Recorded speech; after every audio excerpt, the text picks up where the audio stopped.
வணக்கம் தோழர்களே, இன்னைக்கு நம்ம சேனல்ல பேக்கரி சுவையில் டைமண்ட் பிஸ்கெட்டு எப்படி செய்யலாம் பார்க்கலாம் வாங்க. அதுக்கு ஒரு சின்ன மிக்ஸி ஜார் எடுத்துக்கோங்க. அதில் ஒரு 100 கிராம் சர்க்கரை போட்டுக்கோங்க. 5லேருந்து 6 ஏலக்காய் போட்டு நல்லா ஃபைன் பவுடராக அரைச்சி எடுத்துக்கோங்க.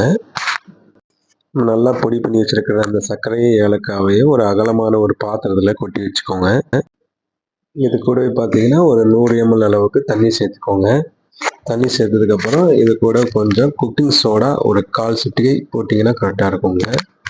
இது தண்ணி, இந்த சுகர் பவுட்ரு, இந்த ஏலக்காய், குக்கிங் சோடா இது எல்லாமே வந்து இந்த அளவுக்கு நல்லா கலக்கி விட்டுக்கோங்க. இது கூடவே ஒரு 50 ml நெய் உருக்கி வச்சுருக்குறாங்க.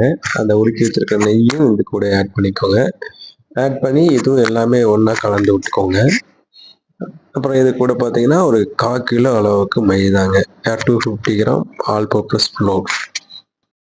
மைதா போட்டதுக்கப்புறம் இதையும் எல்லாமே நல்லா கலந்து விட்டுக்கோங்க. இது எந்த அளவுக்கு இருக்கணும்னு பார்த்தீங்கன்னா நம்ம சப்பாத்தி பதத்துக்கு நல்லா கலந்து எடுத்துக்கோங்க, பிசைஞ்சு எடுத்துக்கோங்க.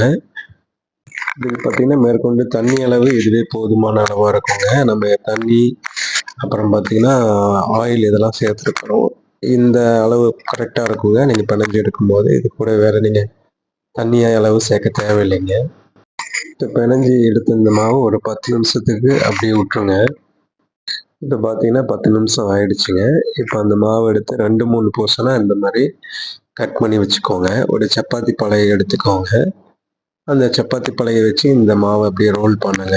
இது எவ்வளோ திக்னஸாக இருக்குன்னு பார்த்தீங்கன்னா ஒரு 1/2 இன்ச்சு திக்னஸ் அளவுக்கு இந்த மாதிரி 2 சைடு இப்படி திருப்பி திருப்பி ரோல் பண்ணிக்கோங்க.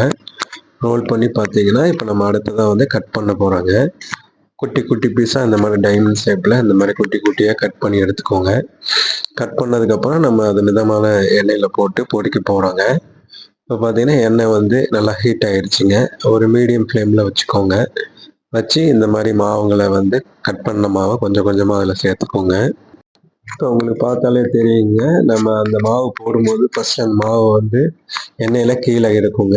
அது குக்காய் பார்த்தீங்கன்னா இந்த மாதிரி மேலே வந்து மிதக்குங்க.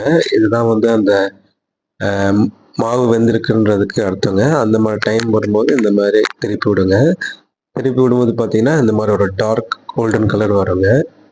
இந்த மாதிரி ஸ்டேஜ் வரும்போது நீங்கள் எடுத்துடலாங்க. எண்ணெயில் இருந்து எடுத்து கொஞ்சம் ஆற விட்டு பரிமாறுங்க. அப்போ தான் அந்த நல்லா கிறிஸ்பியாகவும் இருக்குங்க, நல்லா டேஸ்ட்டாக இருக்குங்க, பேக்கரியில் கிடைக்கிற மாதிரி இருக்குங்க.